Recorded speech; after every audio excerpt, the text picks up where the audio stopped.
നമ്മുടെ അങ്കമാലിൽ അല്ലെങ്കിൽ എറണാകുളത്ത് കണ്ണും പൂട്ടിപ്പോയി നമുക്ക് ഇഷ്ടമുള്ള ഫുഡ് കഴിക്കാൻ പറ്റുന്ന ഇഷ്ടംപോലെ ഫുഡ് സ്പോട്ട് എനിക്ക് നന്നായി അറിയാം. പക്ഷെ ഇവിടെ ട്രിവാൻഡ്രത്ത് വന്നപ്പോൾ ജസ്റ്റ് ഒന്ന് പോയി പുറത്തൊക്കെ പോയി ഫുഡ് കഴിക്കണമെന്ന് തോന്നുവാണെങ്കിൽ ഒറ്റയ്ക്കാണെങ്കിൽ എന്തായാലും ഒന്ന് ഇൻസ്റ്റഗ്രാം തപ്പാണ്ട് നല്ലൊരു സ്ഥലം എനിക്ക് അറിയില്ല കേട്ടോ. ആവശ്യം വരുമ്പോൾ എടുക്കാലോ എന്ന് കരുതി ഇൻസ്റ്റഗ്രാമിൽ ഇങ്ങനെ ഓരോന്ന് സേവ് ആക്കി വെച്ചിട്ടുണ്ട്. അതിനകത്ത് ഒരെണ്ണമാണ് ഈ ഓൾഡ് സ്കൂൾ. ഇവിടെ വന്നു കഴിഞ്ഞപ്പോൾ എന്താ ഓർഡർ ചെയ്യണമെന്ന് വലിയ ഐഡിയ ഒന്നും ഉണ്ടായില്ല. അപ്പം സച്ചു ആണ് നമുക്ക് ബീഫ് സ്റ്റേക്ക് ഓർഡർ ചെയ്താലോ എന്ന് പറഞ്ഞത്. അങ്ങനെ പറയാനാണെങ്കിൽ ഞാൻ ഒരുപാട് പ്രാവശ്യമൊന്നും ബീഫ് സ്റ്റേക്ക് കഴിച്ചിട്ടില്ല, എന്നാൽ കുറച്ച് പ്രാവശ്യം കഴിച്ചിട്ടുണ്ട് കേട്ടോ. അപ്പോൾ ഉള്ളതിൽ വെച്ച് എനിക്കിത് നല്ലപോലെ ഇഷ്ടപ്പെട്ടു. നല്ല ടേസ്റ്റ് ഉണ്ടായിരുന്നു. എനിക്ക് അത്ര എക്സ്പെക്റ്റേഷൻ ഉണ്ടായിരുന്നില്ല, അതെന്തുകൊണ്ടാണെന്ന് എനിക്കറിയില്ല. അങ്ങനെ വലിയ പ്രതീക്ഷയൊന്നും ഇല്ലാതെ കഴിച്ചുകൊണ്ടായിരിക്കണം ഒടുക്കത്തെ ടേസ്റ്റ് ആയിട്ടാണ് ഫീൽ ചെയ്തത്. നല്ല പെർഫെക്റ്റ്ലി കുക്കായിട്ടുള്ള ബീഫ് സ്റ്റേക്കിൻ്റെ കൂടെ കുറച്ച് വെജീസും പിന്നെ ബ്രെഡും പിന്നെ സ്മാഷ്ഡ് പൊട്ടറ്റോ ആണ് ഉള്ളത്.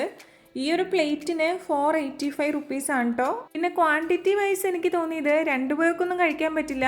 ഒരാൾക്ക് കഴിച്ച് കഴിയുമ്പോൾ വയറ് നിറയാനുള്ള ഐറ്റംസ് ഉണ്ട്. അതായത് നല്ലപോലെ കഴിക്കുന്ന ആൾക്കാർക്ക് ചിലപ്പോൾ വയറ് നിറയില്ല.